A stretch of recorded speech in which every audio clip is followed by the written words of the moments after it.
Je m'appelle Amina Taïtous, j'ai 22 ans et j'habite à Mélinette, vers le quartier de Chantier-Naval. Du coup, ça fait depuis 2022 que j'ai arrêté le parcours de l'école de la deuxième chance. Moi, j'ai découvert l'école de la deuxième chance par la mission locale. Je venais d'étranger j'étais à l'étranger depuis 7 ans. Du coup, j'avais aucun parcours professionnel. Je repartais de zéro. Du coup, ce qui m'a intéressé dans le parcours, qui était très intéressant, c'était le fait d'avoir une remise à niveau, la découverte de stages, parce que ça m'a permis de rentrer dans la vie professionnelle, même si c'était des stages de 2 semaines. C'était déjà j'ai jamais fait de stage avant. Du coup, c'était une bonne expérience. Au début, quand je suis arrivée, je me suis sentie un peu perdue. En fait, on était tous chacun de notre côté, où tout le monde se regardait, mais n'osait pas partir l'un vers l'autre, ou on n'osait pas trop parler. Et après 2, 3, 4, 5 jours, enfin au bout d'une semaine, c'est bon, on s'est familiarisé avec tout le monde, où on commençait à bien s'entendre et nouer des liens avec les autres, et c'était sympa. Du coup, avant de venir à l'E2C, je ne faisais rien. Justement, je cherchais de l'expérience professionnelle que je n'avais pas. Et c'est ici que je l'ai trouvé. J'avais une idée de ce que je voulais faire avant de venir à l'école de la deuxième chance. J'avais plusieurs pistes. La première, c'était de devenir esthéticienne, faire un CAP esthétique et tout ce qui en suit. Et en second plan, j'avais l'idée de devenir animatrice socioculturelle. Et après, j'étais pas fermée à d'autres idées. J'étais preneuse de stages dans différents métiers. Tous les stages que j'ai passés dans mon parcours, ils étaient plutôt bien. Que ce soit un stage en tant qu'employé libre-service à Carrefour. C'était bien parce que c'était mon premier stage, donc mon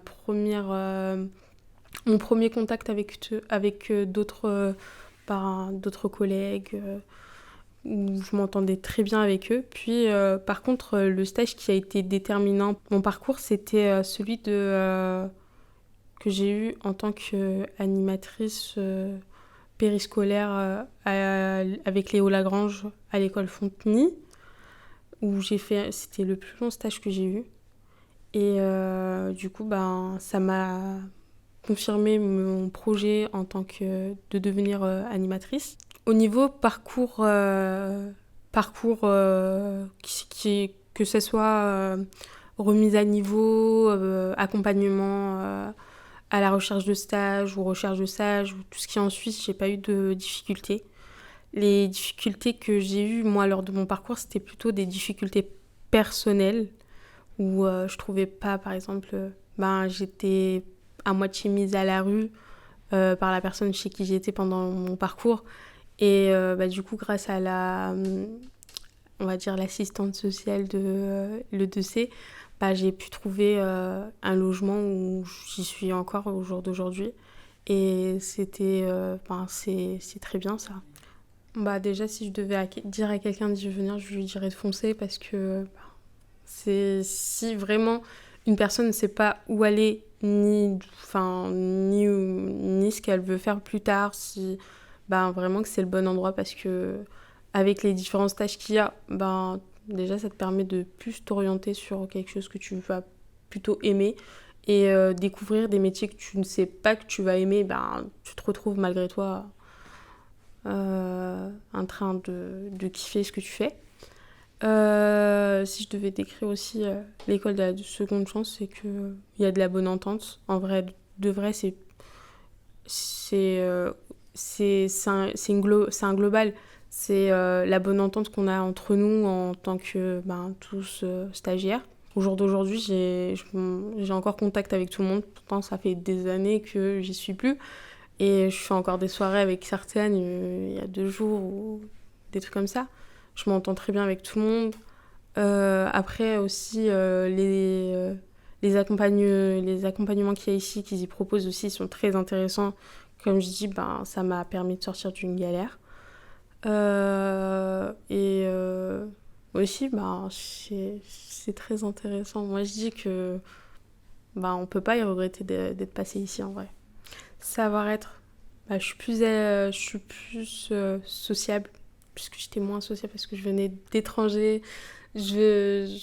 Comment dire, j'étais un peu renfermée sur moi-même, je n'osais pas aller vers les gens. Bah, vu que maintenant, bah, grâce à eux, j'ai été diplômée aussi. J'ai eu un CPGEPS en animation.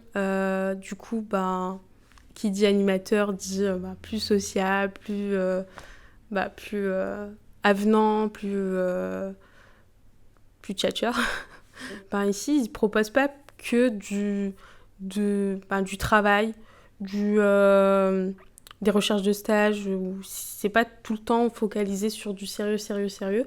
Il y a un peu de relâchement dans le sens où des fois on va faire des rallyes photos entre copains, des fois on fait des pique-niques, on fait des marches ensemble, on fait des sorties ensemble. Et ça aussi c'est bien, c'est la petite parenthèse parce que en vrai de vrai c'est ce qui a fait qu'on a pu nouer un lien tous ensemble. Du coup, ben, si j'avais un dernier mot à dire aux jeunes, c'est de foncer parce que ils pourraient passer à côté d'une occasion qui pourrait leur ouvrir beaucoup de portes. Par exemple, moi, si je ne serais pas venue, bah, je ne serais pas là. Je n'aurais pas un diplôme. Je n'aurais pas de projet actuel. Je serais perdue un peu. Et en vrai de vrai, c'est très difficile de trouver des stages au jour d'aujourd'hui ou même des petits boulots par-ci par-là. Et ici, ben, ça te donne davantage. Il y a un accompagnement en vrai. Et du coup, ben, c'est de foncer. En vrai de vrai, il ne faut pas se fermer aux autres métiers parce que moi, je suis venue pour devenir esthéticienne, je suis repartie, j'étais animatrice. Après, il ne faut pas se fermer aux idées de métiers qu'on propose. Il faut vraiment élargir son champ de vision et découvrir. Découvrir parce que tu peux te dire, avoir un avis extérieur où tu n'as pas fait ce métier et tu te dis, ah non, moi, j'aime pas ce métier parce que, voilà. Bah non, quand tu le fais, bah tu vas aimer. Par exemple, moi, je me dis c'est très physique d'être animateur. C'est vrai que c'est très physique, mais après ça le rattrape dans le sens où il y a le contact avec les enfants, le contact avec les parents. C'est très convivial.